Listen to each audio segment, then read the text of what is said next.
Bonjour à tous et j'espère que vous allez bien.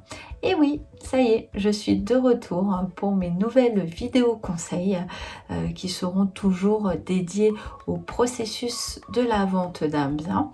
Et vous aurez également très prochainement des vidéos conseils pour vous aider dans l'achat d'un bien. C'est important aussi.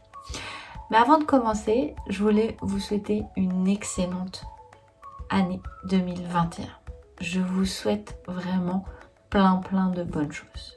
Je sais que cette année sera pas facile encore, mais j'espère que tout ça va très vite partir et que l'on pourra se dire très prochainement que tout ce que l'on a vécu est qu'un vilain lointain souvenir et que l'on pourra reprendre une vie normale très bientôt.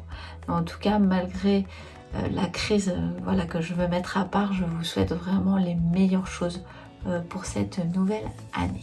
Et ben voilà, on va pouvoir y aller. On attaque la première vidéo conseil de l'année. Allez, c'est parti.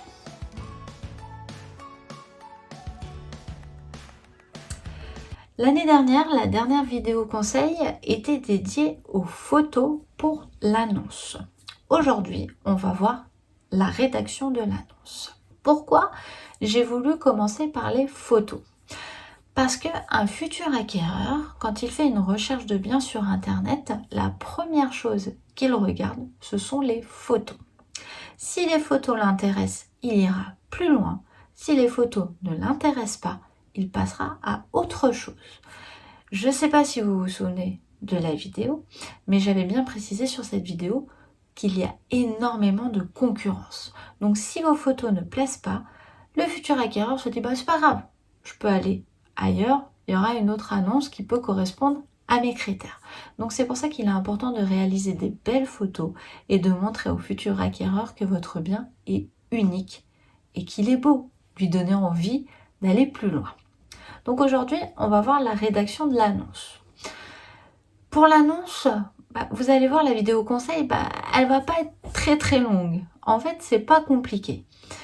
Quand vous faites la rédaction de votre annonce, il faut que votre annonce soit claire et nette. Il faut utiliser des mots simples et il faut donner les critères que le futur acquéreur a besoin de savoir. C'est-à-dire qu'il est important de mettre quel type de bien c'est, le nombre de mètres carrés, le nombre de pièces, si vous avez un jardin, la surface du terrain et autres informations qui peuvent être importantes.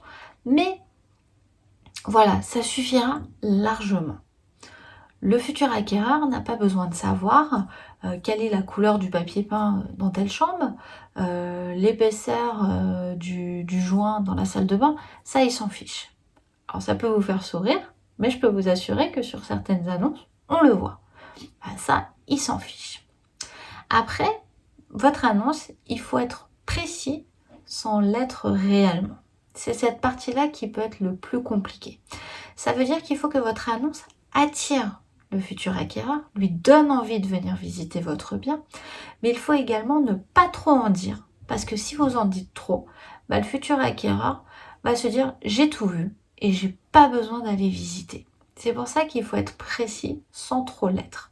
Si je peux vous donner un exemple, c'est exactement pareil que quand on réalise une bande-annonce de film.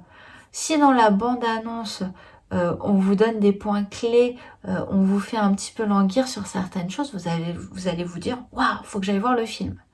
Mais si dans la bande-annonce, vous avez la sensation que tout est dit, qu'on vous a tout expliqué, vous aurez l'impression d'avoir vu le film et vous n'allez pas venir. Donc voilà pourquoi il est important de réaliser une annonce précise sans trop l'être. Voilà. En fait, l'annonce se résume à ça. Sincèrement, c'est pas plus compliqué que ça. Il faut être clair, net, dire les choses les plus importantes, ne pas trop en dire. Il y a des choses que le futur acquéreur n'a pas besoin de savoir sur l'annonce. Il le saura plus tard quand vous discuterez, quand vous lui ferez visiter. Et être précis sans trop l'être. Et c'est là c'est le plus compliqué. Voilà. Donc comme je vous l'avais dit, cette vidéo conseil était pas trop longue, mais je pense qu'il était important quand même de vous apporter des petits points complémentaires. Voilà, donc c'était ma première vidéo conseil de l'année. Vous voyez, j'ai été gentille, j'ai pas trop parlé de choses. Faut que l'esprit se remette dans le processus de la vente. Voilà, c'était la fin des fêtes, fallait se remettre dedans. Donc voilà, j'ai été gentille avec vous, je vous en ai pas trop dit. J'espère que cette vidéo conseil vous a plu. Si c'est le cas, n'hésitez pas à mettre un petit pouce bleu. N'hésitez pas également à vous abonner pour faire vivre la chaîne et ainsi être informé également des prochaines vidéos qui seront mises en ligne. Sur ce, je vous dis à la semaine prochaine pour une nouvelle vidéo conseil. Portez-vous bien et surtout faites attention à vous. Et je vous dis à la semaine prochaine. Allez, bye!